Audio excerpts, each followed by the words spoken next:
Pengertian denyut nadi basal. Denyut nadi basal adalah denyut nadi yang diukur saat tubuh dalam keadaan istirahat total.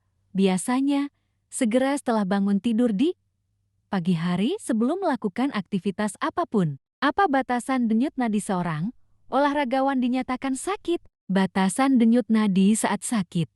Seorang olahragawan dianggap kurang fit atau sedang sakit jika denyut nadi basalnya naik secara signifikan, biasanya meningkat lebih dari 10 denyut per menit dari rata-rata normalnya. Pengertian denyut nadi maksimal. Frekuensi detak jantung tertinggi yang dapat dicapai oleh seseorang selama melakukan aktivitas fisik dengan intensitas maksimal. Rumus menghitung denyut nadi maksimal. Rumus denyut nadi maksimal DNM.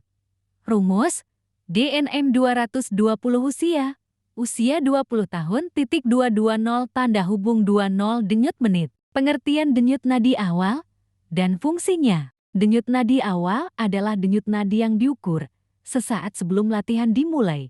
Fungsi untuk memantau kesiapan tubuh, menghadapi latihan dan memastikan kondisi jantung dalam keadaan normal sebelum beraktivitas. Pengertian daerah denyut nadi, latihan atau zone training. Rentang denyut nadi target yang harus dicapai selama latihan agar latihan tersebut memberikan manfaat kesehatan dan kebugaran.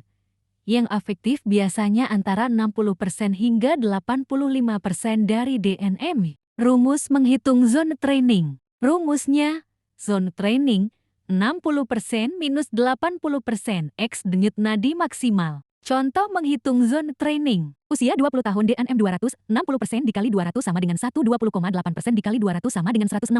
Jadi zone trainingnya 120 sampai 160 denyut per menit. Apakah latihan dapat meningkatkan kebugaran jasmani? Tidak selalu. Latihan hanya akan meningkatkan kebugaran jika dilakukan dengan prinsip latihan yang benar, intensitas cukup, durasi tepat, dan dilakukan secara rutin. Latihan yang terlalu ringan tidak memberi efek, sedangkan yang terlalu berat bisa menyebabkan cedera. Apakah zone training semua orang sama? Tidak. Zone training bersifat individual karena sangat bergantung pada usia dan tingkat kebugaran masing-masing orang. Apa pengaruh usia terhadap zone training? Semakin bertambah usia seseorang, maka kemampuan jantung DNM akan menurun. Hal ini mengakibatkan rentang zone training juga ikut menurun. Resiko yang terjadi jika denyut nadi latihan melebihi zone training. Jika di bawah zona, latihan menjadi tidak efektif, tubuh tidak mendapatkan beban yang cukup untuk meningkatkan kebugaran jasmani atau membakar lemak secara optimal. Jika melebihi zona, berisiko menyebabkan overtraining, kelelahan ekstrem, cedera otot, pusing, hingga gangguan fungsi jantung yang berbahaya bagi kesehatan. Sistematika latihan yang benar. Pemanasan, warm up, gerakan ringan untuk meningkatkan suhu tubuh dan aliran darah guna menyiapkan otot serta mencegah cedera. Latihan inti core exercise, aktivitas utama yang dilakukan untuk mencapai tujuan latihan, misalnya untuk kekuatan, kecepatan, atau daya tahan, pendinginan cool down, gerakan, penurunan intensitas secara bertahap untuk mengembalikan denyut nadi ke kondisi normal dan melemaskan otot yang tegang. Terima kasih telah menonton dan semoga video ini bermanfaat.